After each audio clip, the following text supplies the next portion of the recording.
Nakaranas din ng pagbaha sa ilang lugar sa Bataan, kabilang dyan ang ilang kalsada sa bayan ng Samal, Orani at Hermosa. Ayon sa otoridad, umabot sa 3 talampakan ang lalim ng baha sa ilang lugar. Handa naman daw ang lokal na pamahalaan sakaling kailangang lumikas ng mga residente.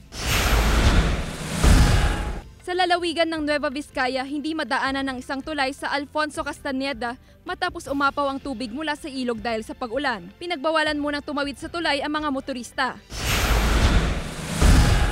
9 na barangay na rin sa bayan ng Jaén, Nueva Ecija ang naapektuhan ng pagbaha dahil sa tuloy-tuloy na pag-ulan. Ayon sa Jaén MDRRMO, as of 8 AM ngayong araw, nasa 843 families na ang apektado ng pagbaha. Nagsimula na rin mamahagi ng relief goods ang Jaén LGU sa mga apektadong residente.